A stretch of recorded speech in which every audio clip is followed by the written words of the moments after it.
host, Abigail Colvin, and welcome to What's Happening in SBC. Today I'm with Brian Colvin, the community educator at Regional Hospice. How are you doing today, Mr. Colvin? I'm doing good. How are you? I'm great. So, for starters, what is hospice? That's a very good question. So hospice is a benefit for those people that are at the end of life with declining health care. There's a misconception with hospice. They think that you've got to be intimately dying, like in the last 72 to 24 hours, but actually it just means as we get older and our health declines and we start getting comorbidities, as you start to see a decline, some of those things can't be cured. They're non-curative, and so it's palliative care. We treat symptoms, we manage symptoms to the end of life. How long have you worked in hospice? So I've been in hospice about 10 years. I've been in healthcare for over 20, but I've been in hospice about 10 years. And what kind of services do you offer for hospice? So you get a case manager, which is an RN. They'll manage the patient's care all the way down from the meds they're on. We may take meds away, we may add meds. Like I said, we're managing this patient's symptoms and we're giving them comfort care up to the actual last minute. They also receive a CNA, which is Certified Nursing Assistant. They'll come in and help with ADLs, bathing, eating, those type of things. We also offer chaplain services because there's a bereavement program. I always tell my staff and us when we go out and we talk to these families for signing up, we don't just pick the patient up, we pick the entire family up, because once the patient does pass away, the family still has to deal with the grieving process. The family still has to deal with that loss of life. So we follow them for 13 months. We offer benefit programs to where they can go to groups, speak with that. So we have a chaplain that comes out and handles the bereavement. We also have a social worker because there's different programs over there. Hospice was designed initially to be taking care of the patient in the home. So that's the ideal situation, because I don't know anybody that wants to pass away in a hospital, who wants to end their life in a hospital, in a facility. So if they can, we want that patient to be able to be in their home setting. Yeah. So the social worker helps, because sometimes it's a little overwhelming for the family because we only come so often. The case manager comes 1, maybe 2, 3 times a week, depending on the level of care they need. The CNA may come a little bit more, but the rest of the time the family's the primary caregiver. So there's things out there like sitter services. There's lots of different programs the social worker can help come out with and set them up with, as well as they're another set of eyes to deal with how the patient's doing socially and how the family's doing. Yeah, that's really great that you also include the family and try to take care of them as well. We also have a volunteer program. Lots of people volunteer. Part of the benefit that's mandated by the federal government and by the state is you have to have so many hours of volunteer work. So we have volunteers. Some of the volunteers work in the office and help with paperwork and charts and stuff like that, but a lot of them, say patient over here, Mrs. So-and-so, really loved music and she was a piano player in the church, or she was a piano teacher and she really loves music. We find people in the community that volunteer their services, and they'll come out and maybe play the piano for them. Or some people like to read or be read to. So we find different people to come over and come visit with them.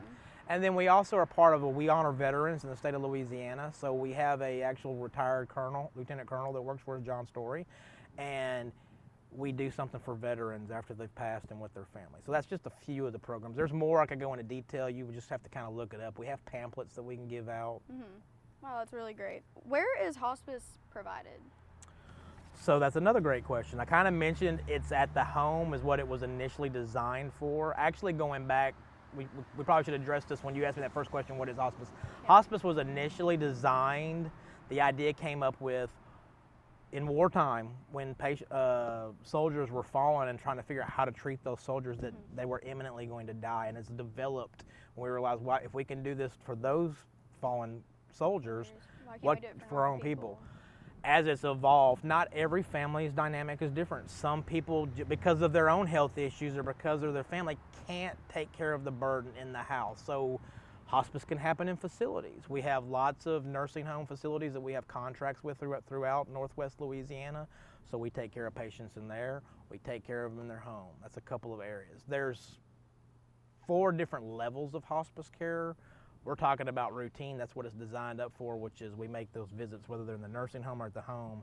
There's also some levels that as you advance up, depending on what the level of care is, where there's continuous care, we could put a nurse there taking care of them if they were in some kind of crisis. We offer respite care, which is those families that are taking care of patients at home. Sometimes they need a caregiver break, so we can, again, send that patient to a facility that we're contracted with, and they can, get a little bit of break. Okay. And who is eligible for hospice treatment? This is probably the most important question you could ask me. So, nobody's God, judge, and jury. We all know that we're going to be born and we're all eventually going to pass away. Yeah. There's nothing stopping that. To qualify for hospice, you have to have a prognosis, not a diagnosis. You have to have a prognosis of 6 months or less. What's the difference of prognosis and diagnosis? Okay, so a diagnosis is like this. Let's say you have congestive heart failure. That's a diagnosis. You've been diagnosed with congestive heart failure or respiratory failure or cancer or lots of different things that are COPD, things that you're not going to get cured from. You've reached that stage where all we can do is treat it. That's your diagnosis. At some point, patients start going back and forth to the hospital like we were talking about. Nobody wants to end their life like that. When they start making frequent visits to the hospital and they're bouncing back and forth and their health just keeps declining, we start looking at maybe hospice is what you need. So then the doctors come in, and what they're doing is they're certifying, saying this patient may or may not pass. If they keep going on this rate, they may or may not pass in 6 months or less. So that's what qualifies for you. You have to have a doctor write up saying this is their prognosis. They're probably not going to live more than 6 months. Again, that doesn't necessarily mean nobody has a stamp on their head that says you're gone. Nobody knows exactly when someone's going to pass. Who decides if a patient can have hospice care? I'm assuming the primary doctor. Okay, so a doctor has to write an order, and then we get a referral, and that comes over, and then we start working it from there on the inside in the office. The referral comes over, we start making the contacts, we call the family. Anybody can do it, though. If you felt that your family member kind of met some of these things we were talking about, and you were looking for extra care, or you just feel like you're at a loss and you don't know what to do with mom or dad, you can go to your doctor and say, I'd like to talk about hospice. You have that right. Now legally we have to have an order, but you can initiate the referral process. You can call the office. People on the street can call the office and say, hey, mom, dad, we heard about hospice, we want to check about it, and we'll pick up the ball and help you maneuver through that. Okay. We're going to take a short 2-minute break. Y'all stay tuned.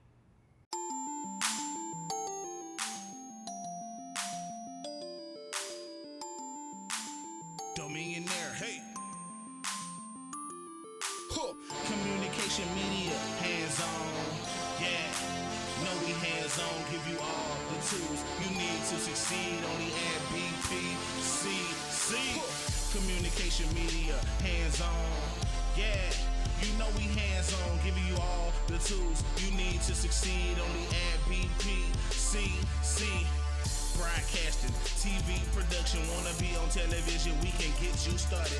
Every day's a photo shoot, got fine art photography, know the film up, also making documentaries, graphic designers, real fun, Photoshop, illustrators, characters come alive in computer animation. We got sound recording with studio production without the training. How could I record this greatness? Lights, camera, action, come alive and be creative, business of music.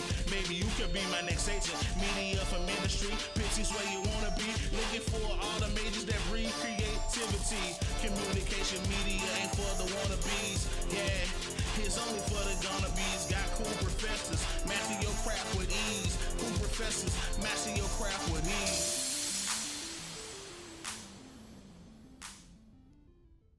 Hi, I'm your host, Abigail Colvin. I'm still here with Brian Colvin. Brian, can a patient change their mind to be in hospice? So, yes, a patient can change their mind. They can, if they feel like for whatever reason the family wants to try aggressive treatment, they want to try something, we don't take anybody's hope away from them. We preach that daily, that we're here to encourage hope. We still believe in miracles and the whole 9 yards. So yes, a family can come to us and say, hey, we want to try stuff. And that's called revocation, and the family will revocate off and they'll go try this treatment. Another thing that sometimes happens, it doesn't happen all the time, but it happens probably more frequently than people do once in a while, is we're taking care of this patient and they were declining and they hit that marker where doctors are feeling like there's nothing more they can do. They're banging their head against the wall and they feel like this patient in 6 months or less is going to be gone. And it's maybe because of financial situations, going back and forth to the hospital, whatever's going on with the patient. We get involved with our nurses and our care CNAs and the whole 9 yards and start doing that direct patient care, and they kind of bottom out and level. And so one of the things about hospice is, when you asked about that benefit and qualifying, is we always, when we're charting them and assessing them, we have to show there's decline. We have to be able to show there is decline to meet that benefit. If the decline's not there anymore, then we're going to go to the family and say, hey, we're going to discharge off. Mm-hmm. You can come back on hospice at any time, but right now you just don't meet the benefit. Mm-hmm. So if in like 3 weeks they start declining? 3 weeks, 2 months, a year, 2 years down the road, you can always come back on hospice. You never lose that benefit. Okay.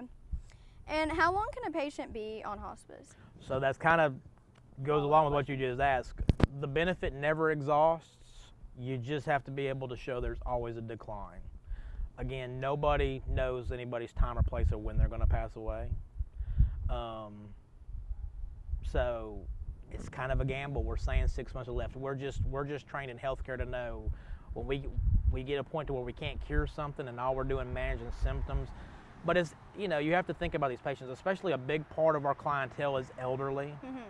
Mm-hmm. The cancer patients that we deal with, not that anything's cut and dry, but cancer is such a horrible disease process. Yeah. At some point in the process, when they've tried the chemo and the different things, and you've exhausted all stuff, those folks decline pretty quickly. But the other things that we're talking about, decline in health, you're dealing with elderly people, and it's uncomfortable for them to keep going back and forth to the hospital. They just get wore out and tired. They don't want to do that anymore. Rapidly just catching up to them.